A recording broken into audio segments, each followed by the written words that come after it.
प्रणाम। स्वागत है आप सबका मेरे शहर कात्यायनी पाठशाला में। वैसे तो कहा जाता है कि महादेव के अनंत नाम हैं, हम गिन भी नहीं सकते उतने नाम हैं, पर हर एक नाम के पीछे उनका कोई ना कोई उद्देश्य होता है। उन्होंने कुछ ना कुछ काम ऐसा किया होता है या कुछ ना कुछ कथा ऐसी होती है जिनकी वजह से वो नाम रखे जाते हैं और पूरे ब्रह्मांड में वो उन्हीं नामों से जाने जाते हैं। और उनमें से एक नाम है पशुपतिनाथ। शिव पुराण की वायव्य संहिता में पशुपतिनाथ महादेव का सदाशिव का क्यों रखा गया, उसके पीछे पूरी एक कथा है। चलिए मैं आपको बताती हूँ कि महादेव का यानी सदाशिव का नाम पशुपतिनाथ क्यों रखा गया। चलिए, ब्रह्मा जी से लेकर इस पूरे संसार के वश में जो भी प्राणी हैं सबके सब भगवान शिव के पशु कहलाते हैं और उनके पति होने के कारण देवेश्वर शिव को पशुपतिनाथ कहा जाता है। असल मायने में ब्रह्मा जी से लेकर इस पूरे ब्रह्मांड में छोटे से छोटे कीट पतंगा भी है ना, वो भी सदा शिव का पशु कहलाता है। हम उनके हाथ की कठपुतलियां हैं। पाश का मतलब क्या होता है, अब धीरे धीरे इस वीडियो में मैं आपको आगे बताऊंगी कि पाश का मतलब होता क्या है, किस लिए सदाशिव को पशुपतिनाथ कहा जाता है। आगे सुनिए। वे पशुपति अपने पशुओं का मल और माया आदि पाशों से बांधते हैं। मल मतलब हमारे अंदर की गंदगी। गंदगी से मेरा मतलब है हमारे अंदर जो अहंकार होता है, हमारे अंदर किसी और के लिए ईर्ष्या होती है, इन सब को मल कहा जाता है शुद्ध भाषा में। और माया, माया यानी कि वैसे तो कहा जाए कि पूरी दुनिया ही माया है। इस पूरी दुनिया में जो हमें सत्य लगता है ना वो झूठ है, और जो जो हमें कल्पना लगती है वो असल में वास्तविकता से जुड़ी सच्चाई होती है, जिन्हें हम नकार जाते हैं। अब देखिए, सदाशिव ही है, पशुपतिनाथ ही है जो हमें मल और माया से युक्त कर देते हैं। यानी कि महादेव ने हमें चीजें तो दे दी, यानी हमारे अंदर वो चीजें भर तो दी, उन चीजों से हमें युक्त तो कर दिया, पर हमें बुद्धि दिए हम उसको कैसे यूज करें। अब हमारे अंदर कैपेसिटी होनी चाहिए कि हम अपने अंदर की गंदगी को साफ कर सकें। क्योंकि देखो, हमें महादेव बुद्धि तो दे देते हैं, प्रकृति माता हमें बुद्धि तो दे देती है, लेकिन साथ ही साथ वो अहंकार भी देती है। अब हम आम मनुष्य के ऊपर है कि हम अहंकार को बढ़ावा दें या अपनी बुद्धि का इस्तेमाल करके अपने अच्छे कर्मों को बढ़ाएं, वो हमारे ऊपर है। हमें जो इस पूरे ब्रह्मांड के आधिपति हैं वो हमें सब कुछ चीजों से युक्त करके इस धरती पर भेजते हैं, पर हम उन चीजों का यूज कैसे करेंगे वो हमारे ऊपर होता है, हमारी बुद्धि के ऊपर होता है। उसी के अकॉर्डिंग हमारे आगे के कर्मास बनते हैं। और ये चीज भूल जाइए कि हमें इस जन्म में हम कुछ भी कर ले हमें फल नहीं मिलेगा। मैं कहती हूँ कि हमें इसी जन्म में, बल्कि कलयुग में तो हमें एट द पॉइंट उसका फल मिलता है। तो ये सब चीजें अपने माइंड से निकाल दीजिए, थॉट बिल्कुल निकाल दीजिए कि हम कुछ भी कर लें हमारे साथ तो सब कुछ अच्छा हो रहा है। अगर आप ये सोच के चलोगे ना कि आप जो कर रहे हो उसका डबल आपके पास आएगा, तो शायद आप कुछ भी गलत करने से पहले 10 बार सोचेंगे। जस्ट एन एग्जाम्पल, अगर आप कोई बॉल है आपके हाथ में जिससे हम क्रिकेट खेलते हैं और सामने कोई बॉल है, अगर आप बहुत ही स्पीड से 100 की स्पीड से अगर आप उस गेंद को फेंक रहे हो उस दीवार पे, तो 200 की स्पीड से आपके पास आएगी। है ना ये सच्चाई। अब देख लीजिए, ऐसे ही हमारे कर्मा होते हैं। जो चीज हम इस जन्म में कर रहे हैं वो रिटर्न होके, इवन मैं तो कहूँगी कि डबल होके वो हमारे पास आती है। इसीलिए महादेव ने हमें उन चीजों से युक्त करके भेजा तो है, पर हम उन चीजों का यूज कैसे करेंगे वो हमारे ऊपर है। हम आगे के अपने कर्मास को कैसे बनाते, अपने कर्मों को कैसे बनाते, वो हमारे ऊपर है। और इन पास से तो ब्रह्मा जी से लेकर इस धरती पर जो कीट पतंगा भी हुआ है ना, वो भी नहीं बचा, हम तो फिर भी आम मनुष्य हैं। महेश्वर पशुपति देव उनसे अपना कार्य कराते हैं, यानी कि उनके जो पशु है ना, यानी कि हम ब्रह्मा जी से लेकर हम आम मनुष्य, उनके हाथ की कठपुतलियां हैं। वो जैसा हमें हमसे करवाते ना, हम सोचते ना कि हम करें, नहीं, ये हमारी गलत फहमी है। हमसे वो करवा रहे वो जो चाहते वो करवा रहे हैं। और दूसरी चीज, उन महेश्वर की आज्ञा से ही प्रकृति पुरुष चित्त बुद्धि को जन्म देती है, यानी कि प्रकृति यानी उमा देवी महादेव की अर्धांगिनी। उन्हीं की आज्ञा से यानी कि सदाशिव की आज्ञा से प्रकृति देवी इस मनुष्य को यानी कि हमारे अंदर जो बुद्धि से हम इस धरती पे कुछ भी काम करते हैं उसको जन्म देती है।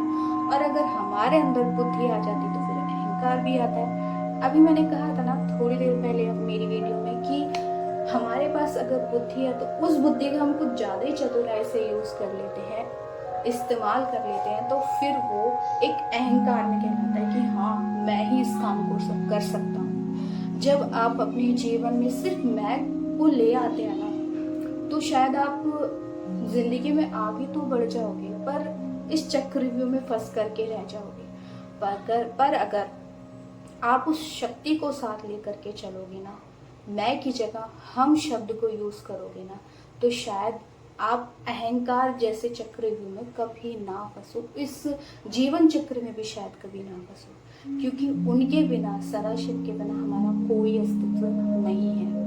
ये बात हमें समझना बहुत जरूरी है, क्योंकि हम बहुत ही छोटे लेवल पे समझ पाते हैं, गहराई से तो बहुत कम लोग समझ पाते हैं। अब देखिए, जल सबको जीवन देता है, ठीक है, और पृथ्वी सबको संपूर्ण जगत सदा धारण किए रहती है। ये सब अगर होता है ना सिर्फ और सिर्फ शिव की आज्ञा से ही होता है। उनकी आज्ञा से तो जो एक कहावत है ना कि एक पत्ता तक नहीं होता, और ये सच्चाई है।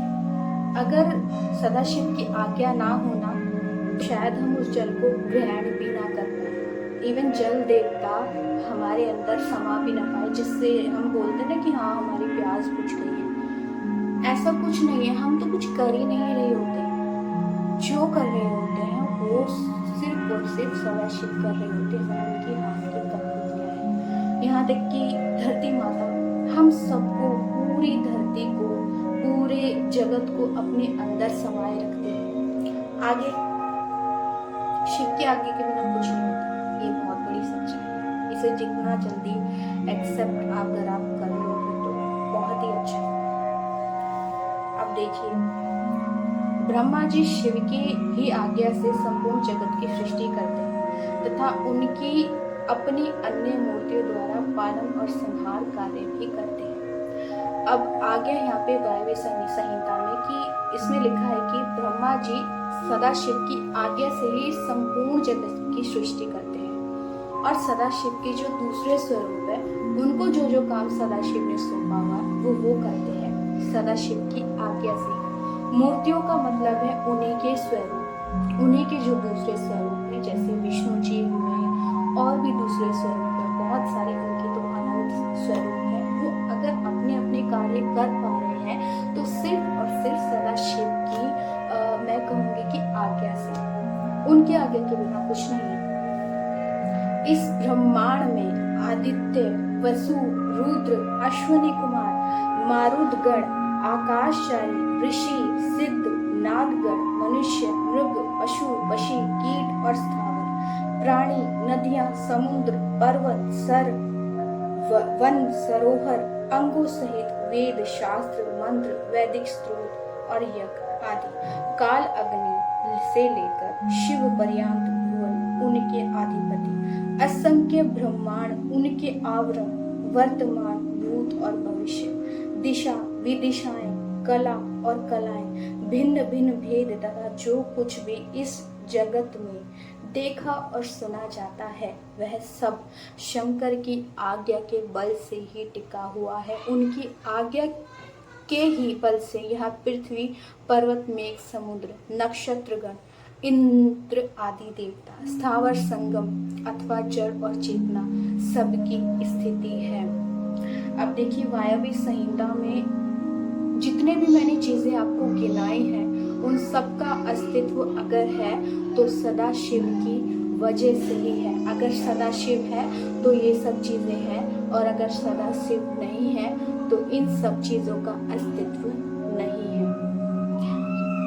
अगर हम देख और सुन भी पा रहे हैं ना तो सिर्फ और सिर्फ उनकी आज्ञा से। तो इसीलिए कहते हैं ना कि इन कानों में अगर कुछ भी सुनाई दे तो शिव नाम सुनाई दे, कुछ कुछ भी बोले तो शिव नाम बोले, क्योंकि हमें मनुष्य होने का जन्म बहुत ही मुश्किल से मिलता है। मैं ये कहूँगी कि पुण्य कर्म करने पे मिलता है। तो इस जन्म में जितना हो सके उनका नाम जाप करो,